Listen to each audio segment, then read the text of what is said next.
So we'll go ahead with next question. Example number 11.3.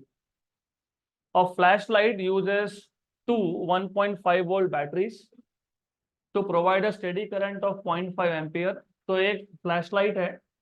Flashlight मतलब वो light generate करता है, like flashes, flashlight, some light. Okay. It uses two 1.5 volt batteries, दो 1.5 volt के batteries है, to provide a steady current of 0.5 ampere in the filament. Determine the resistance of the glowing filament. बहुत simple question है. सबसे पहले आपको resistance पूछा है, आपको दिया है करंट और वोल्टेज.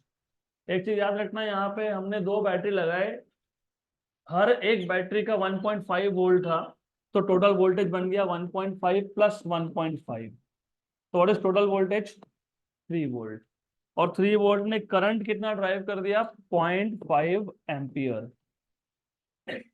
हमको पूछा है रेजिस्टेंस, तो you are suppose to find out what is resistance R. Okay, simple है. आपको तो पता ही है फॉर्मूला क्या लगने वाला है यहाँ पे. Ohm's law. What is Ohm's law? V equal to I R. So from here you get R equal to V by I.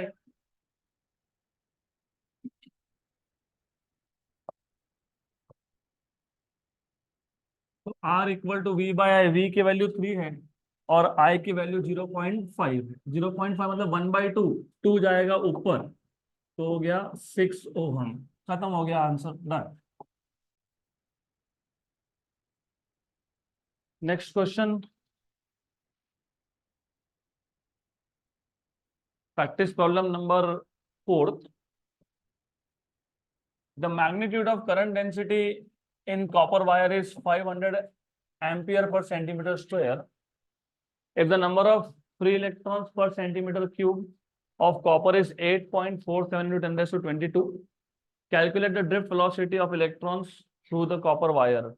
Charge on electron is 1.6 into 10 raised to minus 19 coulomb. तो overall अभी आपको क्या बताया है? आपको दिया हुआ है करंट डेंसिटी का वैल्यू. करंट डेंसिटी को डिनोट करते थे J से. तो what is current density? 500 ampere per centimetre square. 500 ampere per centimetre square. तो ये हो गया आपका 500 एम्पियर. सेंटीमीटर को मीटर में कन्वर्ट कर लो, 10⁻⁻² मीटर उसका स्क्वायर. तो ये हो जाएगा आपका 500 मतलब 5 × 10⁻².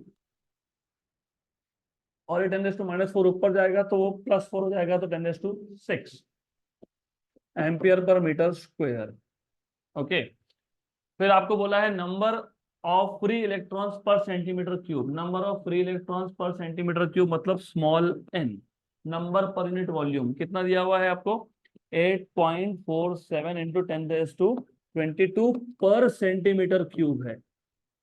इसको भी मीटर क्यूब में कन्वर्ट करना पड़ेगा.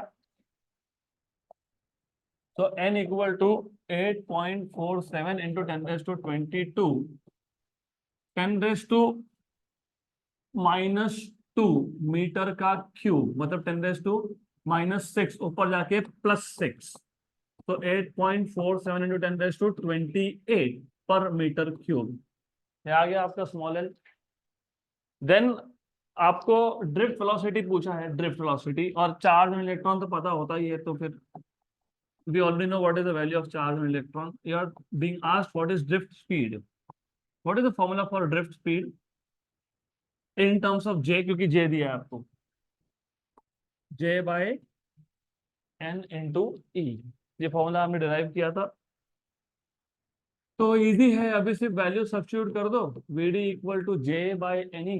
J की वैल्यू कितनी आई आपकी? 5 इंटू 10⁻6 अपॉन NE. N की वैल्यू 8.47 इंटू 10⁻28.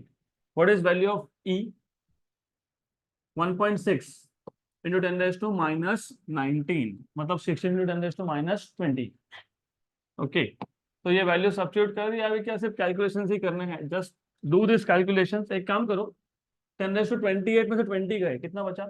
8. 8 ऊपर गया, कितना हो गया? -8. तो 10⁻6 और -8 -2. Solve this. इसको सॉल्व कर लो, देखो वॉट एवर यू गेट. अभी अंदाजा बता देता हूँ मैं आपको. रफली कैसे करोगे? रफली अप्रोक्सीमेटली बहुत इजी है।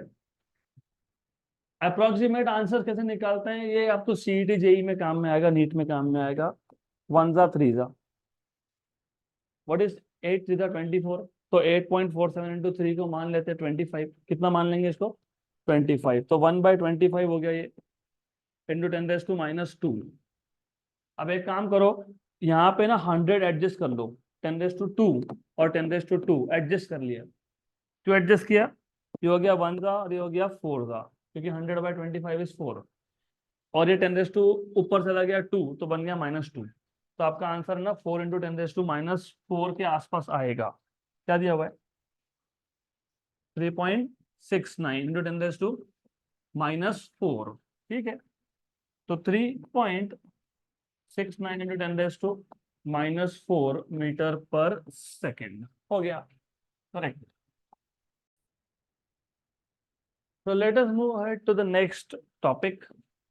अभी हमने कल लास्ट लेक्चर में देखा था व्हाट इज ओहम्स लॉ, और आज हमने उस पर न्यूमेरिकल भी सॉल्व किया। तो न्यूमेरिकल था ही नहीं कुछ भी, इक्वल टू आया यूज करना था आपको, but at least now you know what is Ohm's law. तो who can tell me what is Ohm's law, just basic statement.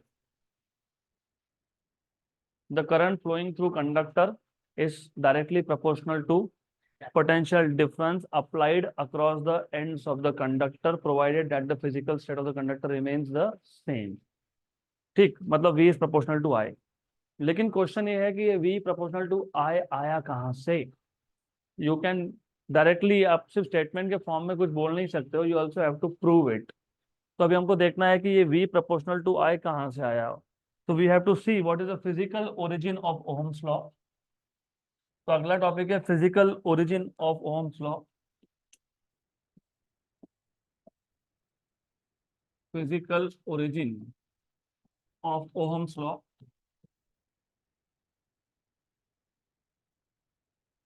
तो ये Ohm's law V is proportional to I कहाँ से आता है, वो समझने के लिए आपको ऑलरेडी थ्योरेटिकल बैकग्राउंड पता है। आपको अभी पता है what is random motion of electrons, और आपको ये भी पता है कि what is drift motion of electron. तो इफ यू रिमेम्बर, अगर हमारे पास अगर हमारे पास एक कंडक्टर है, इस कंडक्टर में यू हैव पॉजिटिव आयॉन्स जिसको आप बाउंड चार्जेस बोलते हो, and you have free electrons, free charges जिसको आप डीलोकलाइज चार्जेस भी बोलते हो। तो ये है bound charges which are positive ions, and you have free charges which are delocalise electrons. तो जब तक हम लोगों ने इस पे, मतलब इस कंडक्टर को एक्सटर्नल पोटेंशियल डिफरेंस नहीं लगाया, तो इस केस में जो फ्री इलेक्ट्रॉन्स होते हैं, this free electrons perform random motion. तो याद रखना, ड्रिफ्ट का अभी तक कुछ केस नहीं आया क्योंकि हमने बैटरी लगाया नहीं है, अब तक हमने पोटेंशियल डिफरेंस अप्लाई नहीं किया। तो जब तक हम लोग पोटेंशियल डिफरेंस अप्लाई नहीं करते, तब तक इलेक्ट्रॉन्स क्या करते हैं, रैंडम मोशन परफॉर्म करते हैं with very high speed, that is 10⁶ metre per second. और ये रैंडम मोशन परफॉर्म करते करते they undergo collisions with ions, right. इसमें इसमें एक असम्पशन ऐसा है कि इलेक्ट्रॉन और इलेक्ट्रॉन का कोलिजन नहीं होता है, इलेक्ट्रॉन और आयन का कोलिजन होता है। तो ये पता होना चाहिए, बाकी तो थ्योरी नोट्स में मिलेगा आपको, लेकिन जिस important points I will highlight. So in absence of external potential difference, in absence of external potential difference, electrons मतलब फ्री इलेक्ट्रॉन्स क्या कर रहे हैं, परफॉर्म रैंडम मोशन। और ये रैंडम मोशन परफॉर्म करते करते they undergo collision with ions, they undergo collision with ions, with positive ions. इसमें असम्पशन ये था कि इलेक्ट्रॉन और इलेक्ट्रॉन का कोलिजन नहीं होगा, तो electron does not collide with each other. Okay, तो यू नो कि यहाँ पे जो मोशन है रैंडम मोशन, उसका जो वेलोसिटी वो कितना है, 10⁶ मीटर पर सेकेंड के आसपास है। अब अगर हमने एक एक्सटर्नल पोटेंशियल डिफरेंस लगा दिया, now if external potential difference is applied,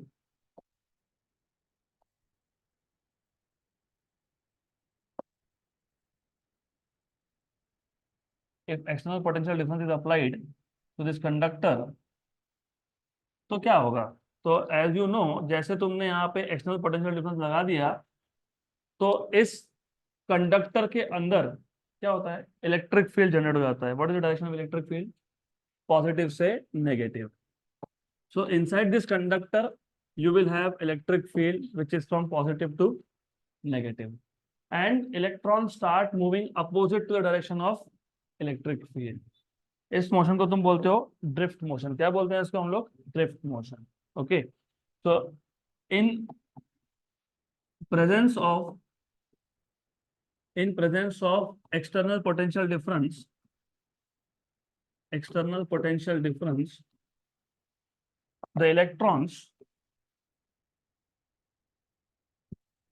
electrons start drifting. The electrons start drifting. कहां से कहां? From which terminal to which terminal? From negative to positive terminal, मतलब in a direction opposite to that of electric field. वो मैं detail आपको note में लिख के देने वाला हूं, लेकिन यहाँ पे सिर्फ पता होना चाहिए कि इलेक्ट्रॉन्स हैव स्टार्टेड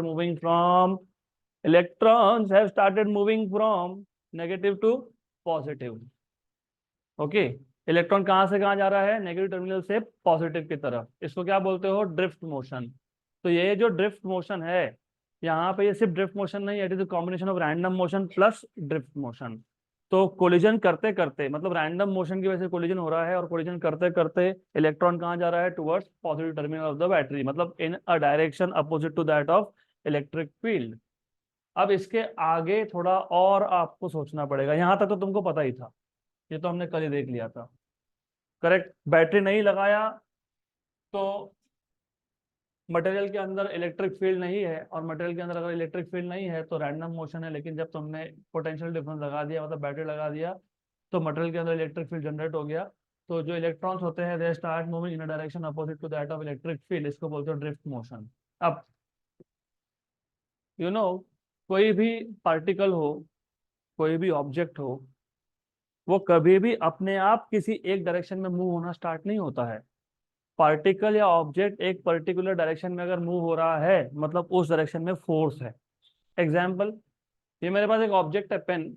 इसको मैंने अगर छोड़ दिया, कहाँ जाएगा? नीचे। क्यों? Because of gravitational force. तो यू नीड टू रिमेंबर, चाहे वो इलेक्ट्रॉन हो या फिर कोई भी पार्टिकल हो, अगर वो एक पर्टिकुलर डायरेक्शन में मूव हो रहा है, इसका मतलब उस डायरेक्शन में क्या होना चाहिए? फोर्स होना चाहिए। तो जो इलेक्ट्रॉन्स है वो कहाँ मूव हो रहे हैं? Opposite to the direction of electric field. तो मतलब इस डायरेक्शन में क्या होना चाहिए? फोर्स होना चाहिए। करेक्ट। तो therefore there must be force, therefore there must be a force,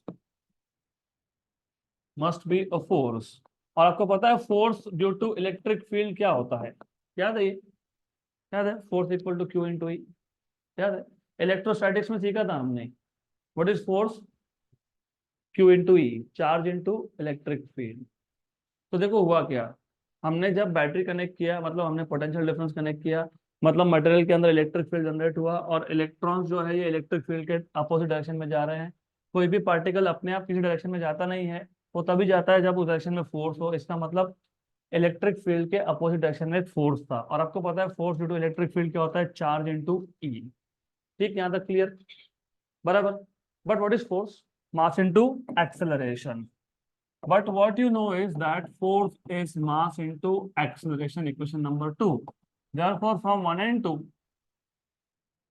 you will get mass into acceleration equal to charge. लेकिन चार्ज कौन है? कौन सा चार्ज है? कौन मूव हो रहा है? इलेक्ट्रॉन। तो what is charge on electron? E, small e into capital E. तो ma equal to q, what is q?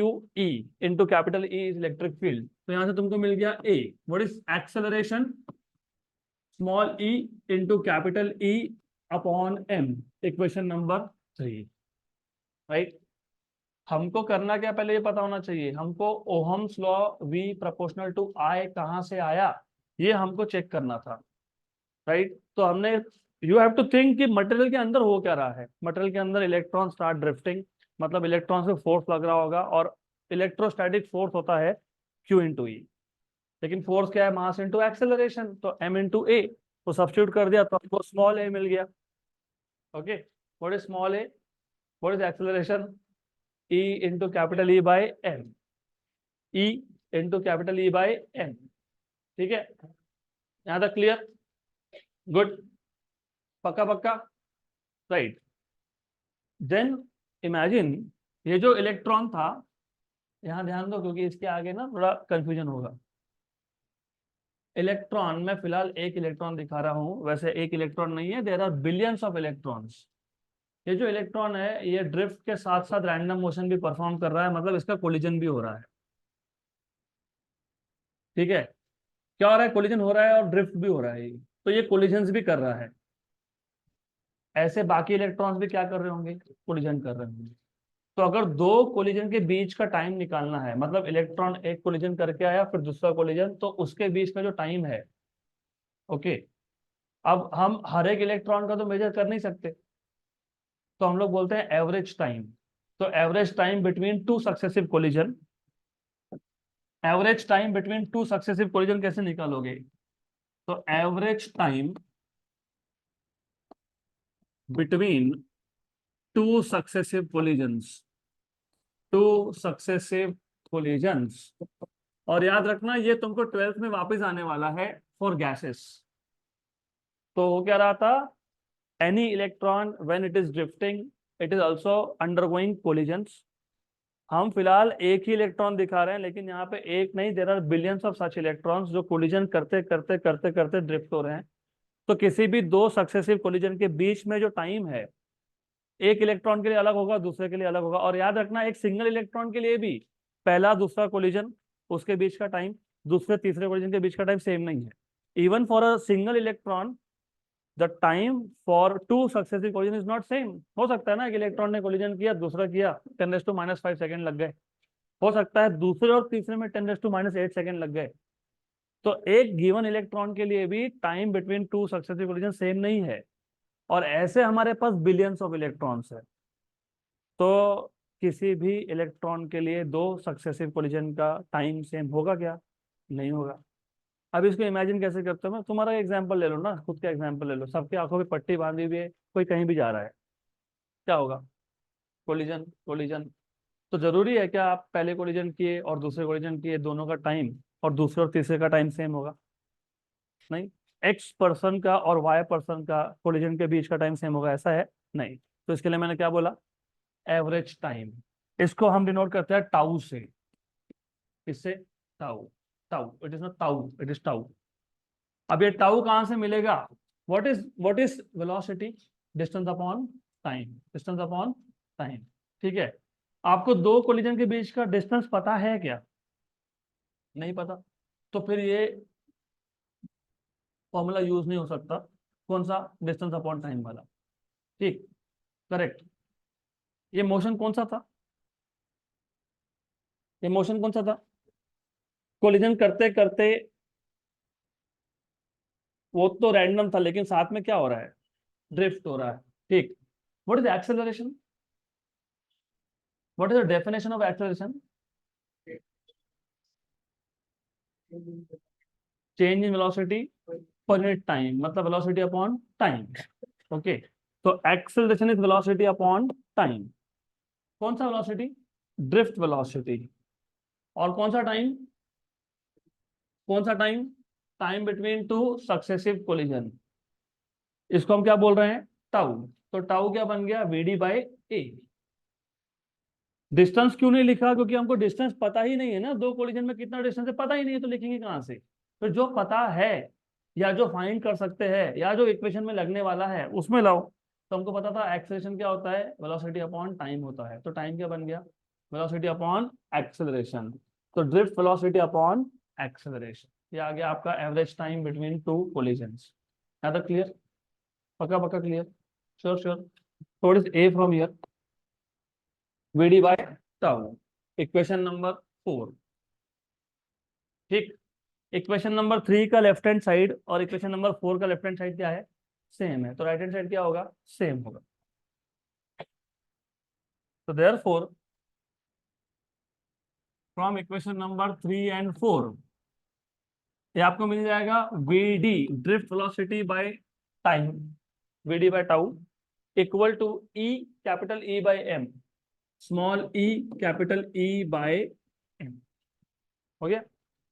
What was the equation for drift velocity? अभी तुमने बताया, इससे पहले के न्यूमेरिकल में यूज किया हमने जे बाय एन ई। तो ये जो वीडी है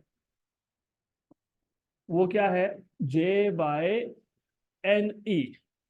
ये सब्स्टिट्यूट कर दो तो क्या बन जाएगा? जे बाय एन ई और साथ में टाउ, साथ में टाउ।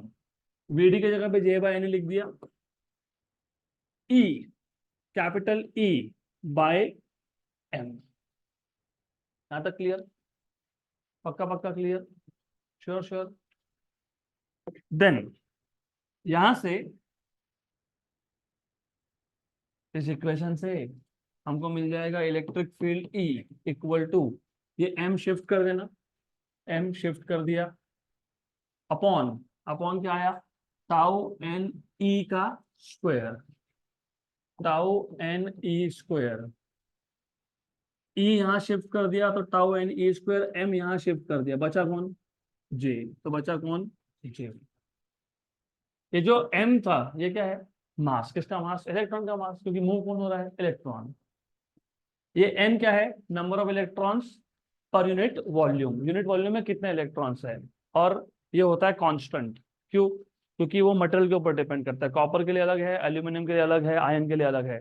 तो अगर मैंने एक बार मटेरियल ले लिया, एक कॉपर का रॉड ले लिया, तो एन क्या बन गया? कांस्टेंट। और मास ऑफ इलेक्ट्रॉन क्या है? कांस्टेंट। चार्ज ऑन इलेक्ट्रॉन क्या है? कांस्टेंट। और ये एवरेज, आपको पता है एवरेज वैल्यू कांस्टेंट होती है हमेशा। क्यों? फॉर एग्जांपल मेरे पास तीन वैल्यू थी, 2 3 4। What is the average of 2 3 4? 3 middle value. 2 + 3 + 4/3। What is 2 + 3 + 4? 9/3। कितना हो गया? 3। तो एवरेज वैल्यू हमेशा क्या होते हैं? कांस्टेंट्स होते हैं। क्या होते हैं? हाँ, तो टाउ भी क्या है? कांस्टेंट, क्योंकि वो क्या है? एवरेज टाइम में। तो ये है आपके पास सारे कांस्टेंट्स। इसका मतलब m upon tau n e square भी क्या बन गया? कांस्टेंट। क्योंकि constant into constant into constant is constant, constant upon constant is another constant. मतलब कांस्टेंट का कोई भी कॉम्बिनेशन हो, मल्टीप्लिकेशन डिवीजन कुछ भी हो, वो क्या होता है? कांस्टेंट। तो ये पूरा का पूरा पैरामीटर क्या बन गया? कांस्टेंट। ये जो कांस्टेंट है इसको एक नाम देते हैं हम लोग, इसको बोलते हैं रेजिस्टिविटी। क्या बोलते हैं इसको? Resistivity of material, resistivity of material. और डिनोट करते हैं रो से। तो ये रो डेंसिटी नहीं है, ये क्या है? रेजिस्टिविटी। ये क्या है? रेजिस्टिविटी। तो ये रेजिस्टिविटी है। ओके, यहां तक क्लियर? तो therefore electric field E is equal to resistivity into J। बराबर? Electric field E is resistivity into J। यहां तक क्लियर? पक्का पक्का क्लियर? और रेजिस्टिविटी क्या है? कांस्टेंट है। इसका मतलब क्या हो गया? E is proportional to J। हो गया? इसको बोल देते हैं इक्वेशन नंबर 5। क्लियर? मैं वापस रिपीट करूंगा, लेकिन ध्यान दो, बिकॉज यू हैव टू। याद कैसे रखना है, ये प्रॉब्लम होता है। क्लास में तो समझ में आ गया, लेकिन बाद में याद नहीं आया। वो याद कब आएगा? जब तुम शांति से बैठ के सोचोगे कि सिस्टम के अंदर हो क्या रहा है। अपने आप इक्वेशन बनते हैं, कुछ आपको याद रखने की जरूरत ही नहीं है। It is too simple. मैंने बहुत पहले बता दिया था, फिजिक्स है ये kind of a story telling. Picture की कहानी कैसे बताते हो? ये हुआ, फिर वो हुआ, फिर वो हुआ। हाँ, ये पिक्चर तुमको पसंद नहीं है तो अभी मैं क्या कर सकता हूँ फिर? उसको खुद को पसंद करना पड़ेगा तुमको। ठीक। हमको क्या प्रूव करना था? Ohm's law. What is Ohm's law? V is proportional to I। ये तो बलता ही कुछ और आ गया, E प्रोपोर्शनल टू J। बलता नहीं आया। You know what is electric field? It is potential difference per unit length. तो आपको पता होना चाहिए कि electric field it is potential difference per unit length, मतलब electric field is proportional to potential difference. और करंट डेंसिटी J, वो तो है ही करंट अपॉन एरिया, मतलब J is proportional to I। E proportional to V, J proportional to I। अब ये दोनों यहां सब्स्टिट्यूट कर देते हैं। ई की जगह पे क्या लिखेंगे, वी, और जे की जगह पे क्या लिखेंगे, आई। तो वी इज प्रोपोर्शनल टू आई, हो गया ओहम्स लॉ प्रूव, हो गया, राइट। अभी पूरा प्रोसेस मैं आपको वापस एक बार समझा देता हूँ, अच्छे से ध्यान देना, सारे स्टेप्स वापस कवर हो जाएंगे आपके। Only thing is that you should know कि हम लोग यहाँ पे कंडक्टर्स की बात कर रहे हैं। कंडक्टर्स में बाउंड चार्जेस होते हैं और फ्री चार्जेस होते हैं। कंडक्टर्स में बाउंड चार्जेस होते हैं आयोन्स, और फ्री चार्जेस होते हैं इलेक्ट्रॉन्स। तो जो आयोन्स होते हैं दे कैन नॉट मूव, और जो फ्री इलेक्ट्रॉन्स होते हैं they can move inside the material. तो ये है आयोन्स विच आर बाउंड। अब जब तक मैंने यहाँ पे इलेक्ट्रिक फील्ड नहीं लगाया, मतलब मैंने जब तक बैटरी कनेक्ट नहीं किया, पोटेंशियल डिफरेंस कनेक्ट नहीं किया, तो ये जो इलेक्ट्रॉन्स है they are performing random motion with very high speeds. But when you connect the battery, जब तुमने यहाँ पे एक बैटरी कनेक्ट कर दिया, मतलब पोटेंशियल डिफरेंस कनेक्ट कर दिया, जब तुमने पोटेंशियल डिफरेंस लगा दिया, तो इस कंडक्टर के अंदर एक इलेक्ट्रिक फील्ड जनरेट हो गया from positive to negative terminal. और electrons they will be attracted towards positive terminal, मतलब electrons will start drifting towards the positive terminal, मतलब opposite to the direction of electric field. While doing so, जब ये drift हो रहे हैं, तो random motion खत्म हो गया क्या, ऐसा तो नहीं था, रैंडम मोशन भी है। तो ये क्या करेंगे, कोलिजन्स करेंगे, किसके साथ, आयोन्स के साथ। ये भी याद रखो, यहाँ तक क्लियर, पक्का पक्का क्लियर, राइट। और मैंने आपको अभी बताया कि कोई भी पार्टिकल अगर एक पर्टिकुलर डायरेक्शन में जा रहा है, तो वहां पे फोर्स वो इसके लिए जाता है। मैंने आपको पेन का भी एग्जांपल दिया, अगर मैंने पेन को रिलीज कर दिया तो it starts falling down because there is a force in downward direction.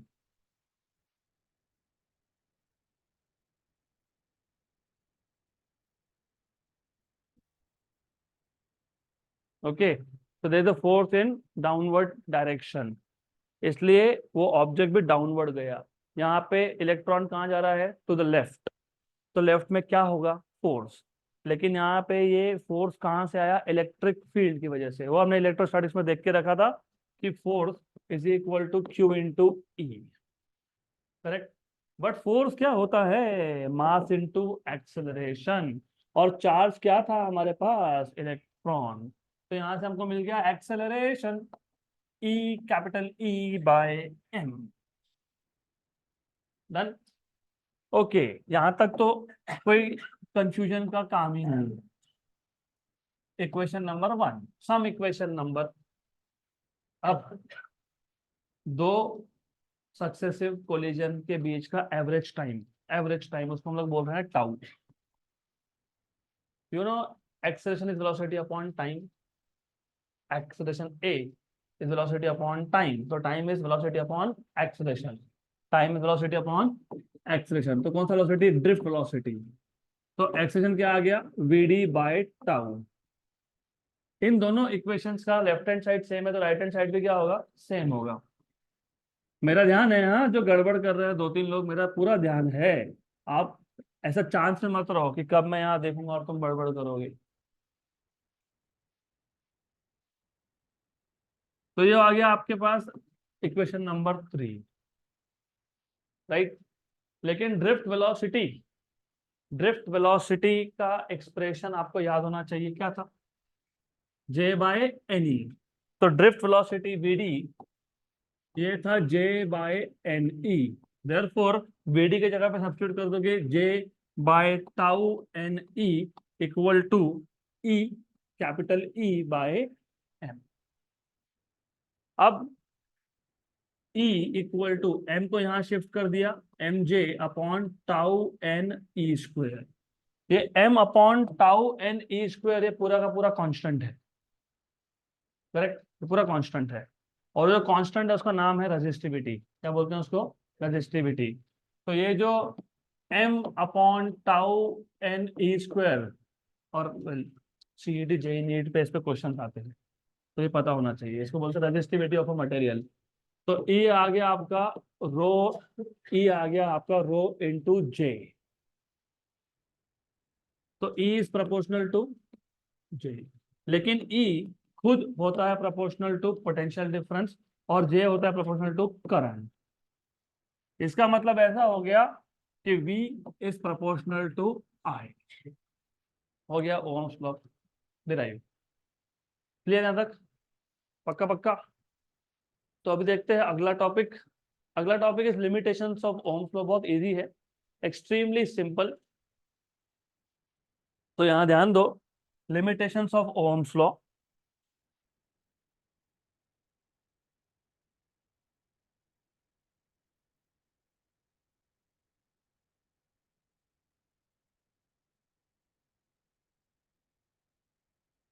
Limitations of Ohm's law. अभी ओहम्स लॉ के लिमिटेशन मतलब बेसिकली ऐसा है, हर एक मटेरियल ओहम्स लॉ ओबे करेगा ऐसा नहीं होता, मैंने कल भी बताया था आपको। और जो मटेरियल ओहम्स लॉ ओबे करते हैं उसमें भी दो टाइप के मटेरियल होते हैं। एक होता है आइडियल कंडक्टर्स, जिसके लिए आईवी कैरेक्टरिस्टिक्स, अभी इसके आगे आदत डाल लो, जिसका इलेक्ट्रॉनिक्स होगा उसको तो पता होगा ही, जिसका नहीं होगा तो इसके आगे आपको पता होना चाहिए। IV characteristics of a material मतलब graph of current versus voltage. जहां पे भी इलेक्ट्रॉनिक्स में कैरेक्टरिस्टिक्स ये वर्ड भी सुन लिया तुमने, मतलब graph of current versus voltage. हमने कल आइडियल कंडक्टर के लिए और गुड कंडक्टर्स के लिए, प्रैक्टिकल कंडक्टर्स के लिए ग्राफ ड्रॉ किया था करंट वर्सेस वोल्टेज का। तो जो कंडक्टर्स, जो materials basically V is proportional to I ऐसा शो करते हैं, उसके लिए करंट और वोल्टेज का ग्राफ क्या होता है? Straight line passing through origin. ऐसे मटेरियल्स को हम लोग बोलते हैं ओहमिक मटेरियल्स। क्या बोलते हैं इसको? Ohmic materials. क्यों? क्योंकि बेसिकली दे ओबे ओहम्स लॉ। तो याद रखना, देर आर सम मटेरियल्स, और बहुत इजी टॉपिक है ये। There are some materials, some materials which obey Ohm's law, which obey Ohm's law. Such materials, such materials are known as ohmic materials. मैं सिर्फ एक काम करूंगा, मटेरियल के ऊपर डिवाइस बोलूंगा। So there are some devices, there are some devices which obey Ohm's law, they are known as ohmic devices. क्या बोलते हैं इसको? ohmic devices. और for ohmic devices, for ohmic devices, the graph of current versus voltage, इसको बोलते हैं the IV curve और IV characteristics। जो डिवाइस ओम्स लॉ ओबे करता है उसका I वर्सेस V का ग्राफ कैसा दिखता है? Straight line passing through origin. तो the IV curve is a straight line, is a straight line. ठीक। अब जिस डिवाइस का IV ग्राफ स्ट्रेट लाइन हो, स्ट्रेट लाइन को तुम क्या बोलते हो? लीनियर। क्या बोलते हो? क्या बोलते हो? लीनियर। तो ऐसे डिवाइसेस को नया नाम दे देते हैं, बोलते हैं लीनियर डिवाइसेस। क्या बोलते हैं इसको? Linear devices. तो for ohmic devices the IV curve is a straight line, therefore such devices are known as linear devices, are known as linear devices। क्योंकि इनका ग्राफ स्ट्रेट लाइन आता है, इसके लिए इन डिवाइस का नाम ही लग देते हैं लीनियर डिवाइसेस। तो ओहमिक डिवाइसेस और linear devices they are the same thing, कोई डिफरेंस नहीं है, एक ही चीज है। जिसका IV ग्राफ स्ट्रेट लाइन हो मतलब वो ओहम्स लॉ ओबे कर रहा है, तो उसके दो नाम बना दिए। एक बोल दिया ओहमिक डिवाइस क्योंकि ओहम्स लॉ फॉलो कर रहा है, दूसरा बोल दिया लीनियर डिवाइस क्योंकि स्ट्रेट लाइन ग्राफ आया इसके लिए। ठीक। अब इससे क्या होता है वो भी इंपॉर्टेंट है। देखो, मैथ्स एंड फिजिक्स ना is very connected to each other. और फ्यूचर में अगर साइंस में अच्छा करना है, मैं बार बार बोलता हूँ, शायद ही किसी को फर्क पड़ता होगा, चलो जिसको भी फर्क पड़ता है उसके लिए तो ठीक है, पता होना चाहिए। इंजीनियरिंग में जब जाओगे ना तब एक एक चीज याद आएगी आपको कि अरे ऐसा बताया था हमको, और तब से ऐसा हाथ लगा के बैठते हैं, अरे तब पढ़ लिया होता। वैसे देर इज नो टुमारो, जो है आज है, आज है अभी है, कल किसने देखा। शेरो शायरी हो गई ना। तो कमिंग बैक टू फिजिक्स,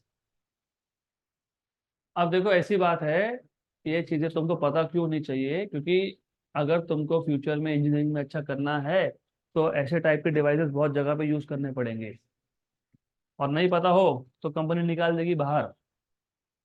वो हमें डिवाइस नहीं पता, जहाँ पे आपको करंट वर्सेस वोल्टेज का ग्राफ सेट चाहिए था उधर तुमने लगा दिया सेमीकंडक्टर, हो गई बात ही खत्म, डिवाइस काम ही नहीं करेगा।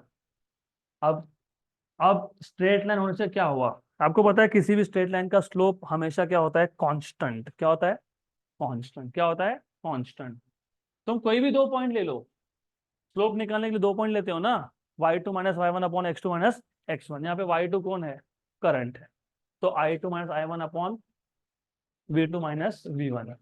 ठीक, तो तुम कोई भी दो पॉइंट ले लो, ये दो ले लो, या ये दो लो, या फिर यहाँ पे दो ले लो, स्लोप क्या आएगा, सेम। तो ओहमिक डिवाइस का रेजिस्टेंस क्या होता है, कांस्टेंट होता है at any value of voltage and current. So for ohmic और लीनियर डिवाइसेस, मतलब for such devices resistance is resistance is constant for any value of voltage and current। ठीक, okay.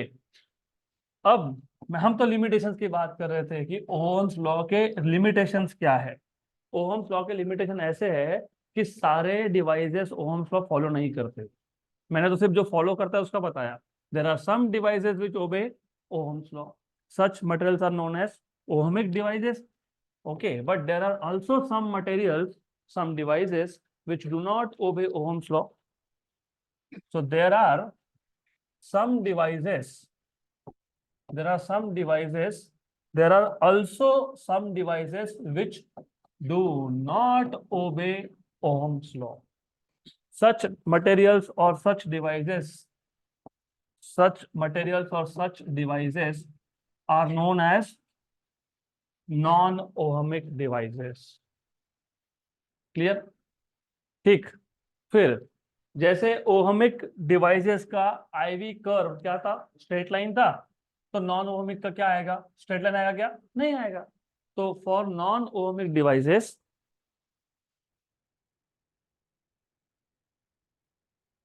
For non ohmic devices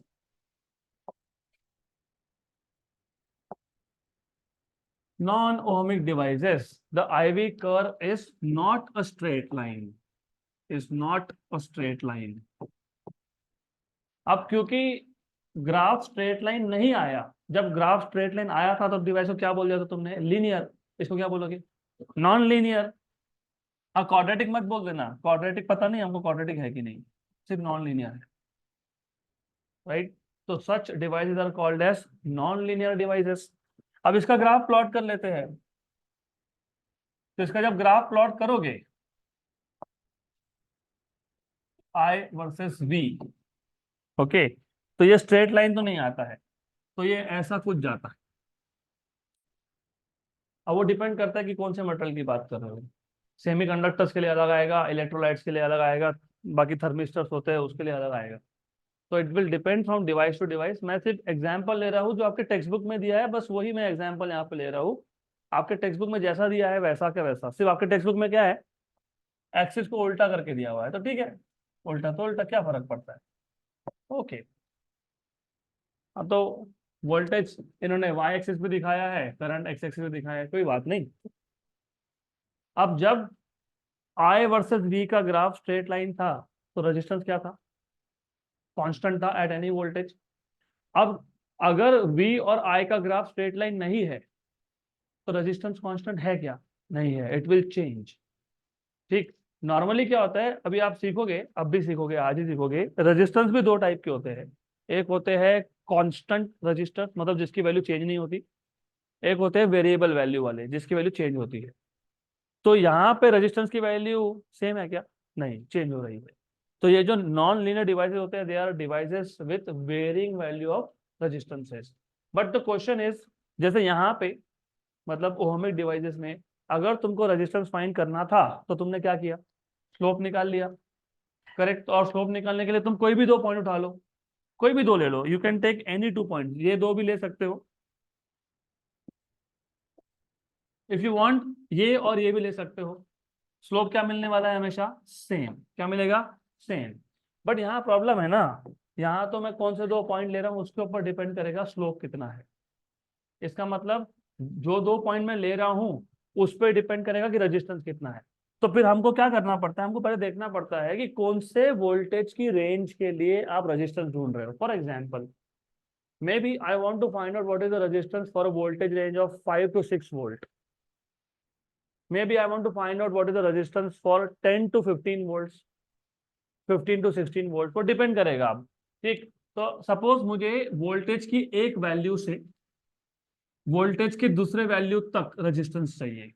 I want to find out what is resistance for one value of voltage to another value of voltage. तो हम क्या करेंगे, जो हमने lower limit लिया है, मतलब जो वोल्टेज का वैल्यू लिया है छोटा वाला कम वाला, उस पे करंट कितना है देख लेंगे, और दूसरे वैल्यू पे करंट कितना है वो देख लेंगे।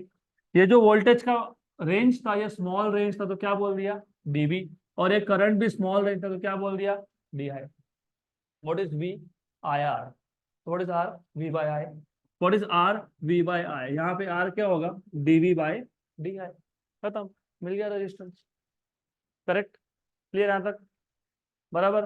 तो रेजिस्टेंस फाइंड करने के लिए, इन सच केसेस रेजिस्टेंस फाइंड करने के लिए हम लोग वोल्टेज के छोटे छोटे रेंज लेते हैं, और उस छोटे वोल्टेज के रेंज में करंट का वेरिएशन कितना है वो देखते हैं। और voltage DV upon current D I, ये क्या देगा हमको, रेजिस्टेंस देगा। सिर्फ यहाँ पे इतना है कि रेजिस्टेंस की वैल्यू फिक्स नहीं है, it will depend on the voltage range. यहाँ तक क्लियर। मैथ्स में इसको लिमिट बोलते हैं, तो इसलिए मैंने अभी मैथ्स का बताया नहीं, क्योंकि मे भी सबका लिमिट्स हुआ नहीं होगा, मैंने पहले एक बार बता के रखा है तुमको लिमिट्स। तो ठीक है, एनीवेज हमने मोशन जब सीखा था तब लिमिट्स देखे थे हमने, राइट। तो what are the limitations of Ohm's law. Not all the devices obey Ohm's law. जो डिवाइस ओम्स लॉ ओबे करते हैं उसको बोलते हो ओहमिक डिवाइस। और ओहमिक डिवाइस के लिए करंट वर्सेस वोल्टेज का ग्राफ आता है स्ट्रेट लाइन। इसके लिए हम लोग उस डिवाइस को लीनियर डिवाइस भी बोलते हैं। और अगर डिवाइस लीनियर है मतलब ओहमिक है तो रेजिस्टेंस होगा कांस्टेंट। अगर ग्राफ आपका, मतलब अगर कोई डिवाइस है जो ओम्स लॉ ओबे नहीं कर रहा है, तो ऐसे डिवाइस को बोलोगे नॉन ओहमिक डिवाइस। उसका करंट वर्सेस वोल्टेज का कर्व स्ट्रेट लाइन नहीं आता है, इट इज कर्व। करेक्ट, तो इसको बोलेंगे नॉन लीनियर। और नॉन लीनियर डिवाइसेस के लिए रेजिस्टेंस की वैल्यू कांस्टेंट नहीं होती है, इट डिपेंड्स कि तुमको कौन से वोल्टेज रेंज में या तुमको कौन से करंट के रेंज के लिए तुमको रेजिस्टेंस चाहिए। यहाँ तक क्लियर, पक्का पक्का क्लियर, श्योर श्योर। तो अभी अगला टॉपिक हमारा है रजिस्टर्स का। तो लेट अस नाउ जस्ट, अभी टाइम बचा है हमारे पास, तो हम लोग इंट्रोड्यूस तो कर देंगे कॉन्सेप्ट को, रजिस्टर्स का कॉन्सेप्ट क्या देख लेंगे। जस्ट अ मिनट, गड़बड़ गड़बड़ नहीं चाहिए, सिंपल टॉपिक है। तो let us see what are resistors.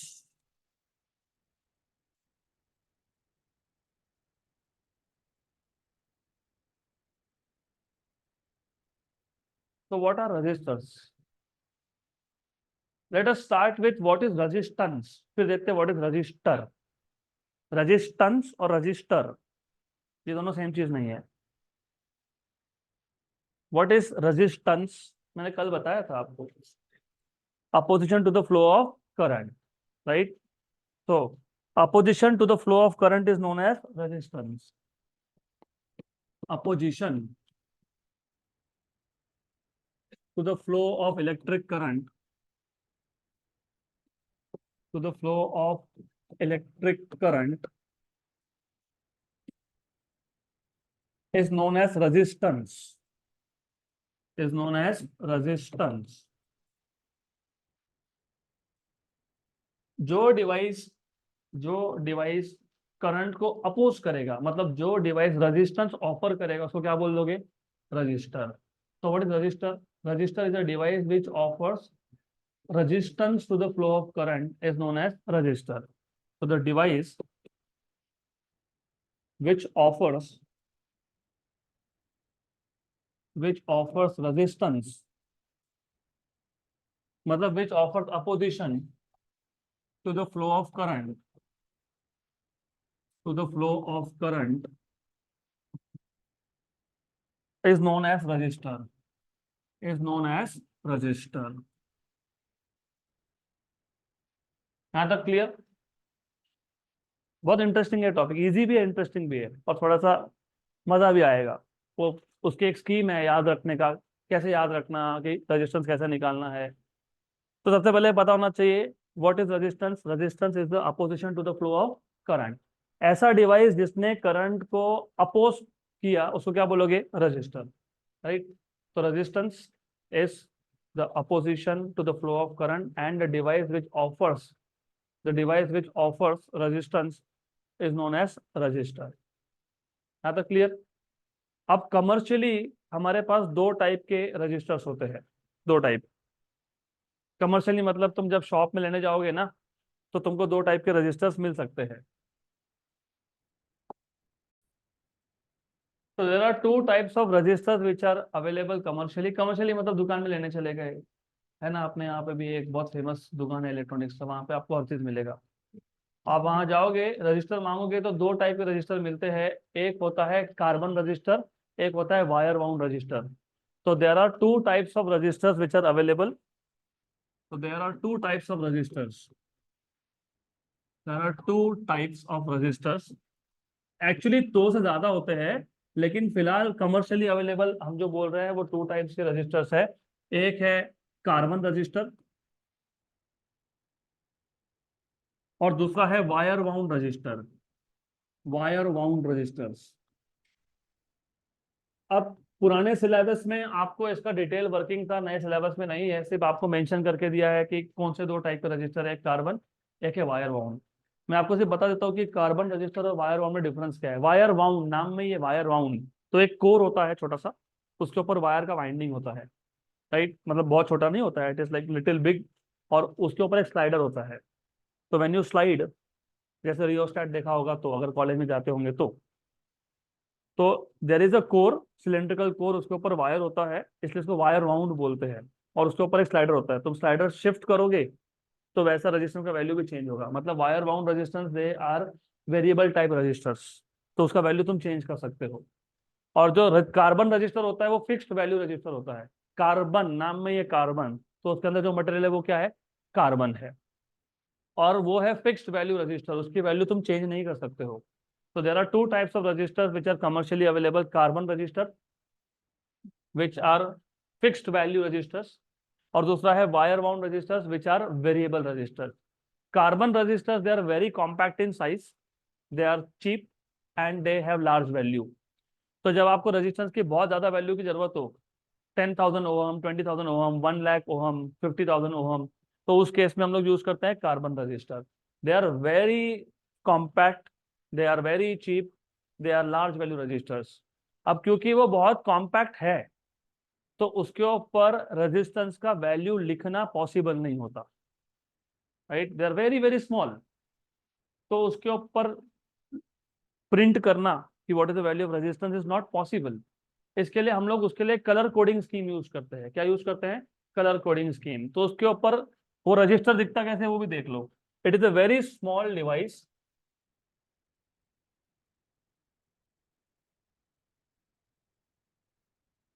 तो ऐसा एक रजिस्टर होता है। यहाँ पे दो टर्मिनल होते हैं, क्योंकि तुमको कहीं ना कहीं सर्किट में कनेक्ट करना है तो दो टर्मिनल दिखने चाहिए। उसके ऊपर चार बैंड होते हैं, तीन या चार, डिपेंड करता है, it depends. Normally there are four bands, तो इट विल डिपेंड। तो there are around four bands. अभी जो बैंड्स होते हैं ना, ये कलर्ड बैंड्स होते हैं। क्या होता है इसके ऊपर? कलर। क्या होता है इसके ऊपर? कलर। कलर से क्या पता लगता है? रेजिस्टेंस की वैल्यू। कलर से क्या पता लगता है? रेजिस्टेंस की वैल्यू। इसके लिए हम बोलते हैं कलर कोडेड रजिस्टर्स। क्या बोलते हैं इसको? Colour coded resistors. तो देर आर फोर बैंड्स। ये जो बैंड्स है ये अलग अलग कलर के होते हैं, और उस कलर से तुम बता सकते हो रेजिस्टेंस का वैल्यू कितना है। मैं बताता हूँ, स्कीम बताता हूँ मैं। लेकिन जो पहले दो है, पहले दो पहले दो याद रखना, ये फर्स्ट टू डिजिट्स है। उसके बाद जो होता है वो होता है मल्टीप्लायर। तो ये होता है first two digits, first and second digit. मैं बताता हूँ यूज कैसे करना है, देखते हैं। और उसके बाद होता है मल्टीप्लायर, तीसरा कलर होता है मल्टीप्लायर। मल्टीप्लायर मतलब 10 के पावर में लिखता है वो, 10⁻1, 10⁻2, 10⁻3 ऐसा। और जो लास्ट होता है ना, ये होता है टॉलरेंस वैल्यू। मैं बताता हूँ टॉलरेंस क्या है, वो बताता हूँ। सिर्फ इतना पहले समझ लो कि कलर कोडिंग एक कार्बन रजिस्टर है जो बहुत कॉम्पैक्ट है, तो मैं उसके ऊपर उसका वैल्यू लिख नहीं पा रहा हूँ रेजिस्टेंस का, तो हमने क्या किया, 4 बैंड डाल दिए, बैंड्स पे कलर दे दिया, कलर से समझ लो कि रेजिस्टेंस का वैल्यू कितना है। अब कलर से हम लोग रेजिस्टेंस का वैल्यू कैसे निकालते हैं, तो एज यू कैन सी यहाँ पे कलर लिखे गए हैं, black, brown, red, orange, yellow, green, blue, violet, grey, white, gold, silver and no colour. उसके आगे लिखा है first digit, second digit, number चालू होता है 0 से कहाँ तक जाता है, 9 तक। उसके आगे लिखा हुआ है मल्टीप्लायर, उसके आगे लिखा हुआ है टॉलरेंस। ठीक, राइट। अभी याद कैसे रखते हैं, this is very funny and very interesting, सब शायद किसी को पता भी होगा। देखो स्कीम क्या है, black, brown, red, orange, yellow, green, blue, white, grey, है ना, sorry, violet, grey, white, gold, silver and no colour. B, B Roy, ये नाम बन गया, एक पर्सन का नाम बन गया, बीबी रॉय। ऑफ का ओ साइलेंट है, ऑफ ग्रेट ब्रिटेन, तो ये बीबी रॉय कहां से था, ग्रेट ब्रिटेन से था। हैज का एच साइलेंट बन गया, हैज वेरी गुड वाइफ, वो वैसा है वो अभी, तो याद रखने के लिए है।